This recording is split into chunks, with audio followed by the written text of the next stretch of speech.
America may still be the world's only superpower, but it has lost its capacity to manage the challenge of a rising China.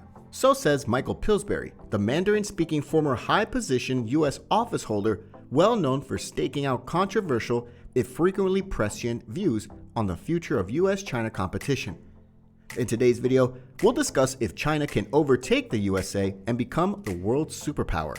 But before that, make sure you press that red subscribe button along with that tiny bell icon to get updated every time we post new videos. Let's get started. We've had tons of important China-related developments since the last East World newsletter, Evergrande, missed an $83.5 million interest payment due on offshore bonds and scrapped a Shanghai listing for its electric vehicle subsidiary. The leaders of the US, Japan, India, and Australia convened in Washington for the latest Quad meeting.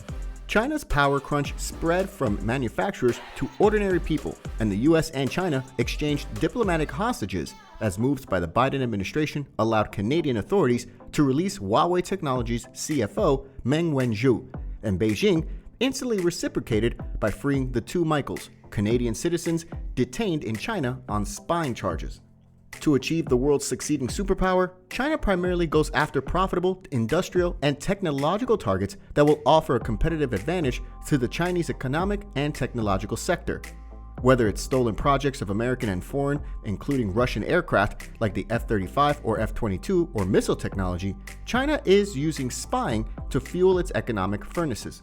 As most know, China has a larger GDP than the US in purchasing power parity acclimated numbers, but it continues to lag in nominal terms. The size of China's economy is absolutely critical to thinking about the future of competition between China and the United States. It's well understood that China preliminarily offers a more potent economic power than any contender that the United States has faced since the late 19th century. China can catch the US in the 2030s in two of the three models, depending on aggressive labor market reforms and continued access to the US market. Of course, the United States faces challenges in the same areas as China, which will unavoidably affect any long-range projections. US birth rates have declined in the wake of the COVID-19 crisis, and the traditional American solution of relative openness to immigration has come increasingly tough in political terms. While China may have overinvested in capital stock and structure, the United States continues to chronically underinvest due to political deadlock. Then, the US, therefore, has considerable work to do to maintain competitiveness. It's also presumably worth thinking about how and what the United States might do in order to reduce Chinese economic growth, including aggressive decoupling and the strict use of fiscal and technology warrants. The Chinese economy in nominal US dollar terms is projected to overtake the US around 2032 and become the world's largest. That forecast was brought forward from 2034 because of the COVID-19 pandemic, he added. China has bounced back sprucely from the coronavirus-induced economic crunch. It became the only major economy to grow last cycle after posting GDP growth of 2.3%.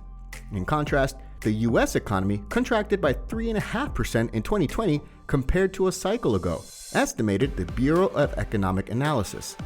The US economy eventually will be smaller just because China's population is so much bigger. Now, it doesn't really mean anything in particular when your dollar value of GDP takes over, but it's a bit of a milestone. So that's all for today's video. Let us know your views in the comments section below, and don't forget to like this video before leaving. Thanks for watching.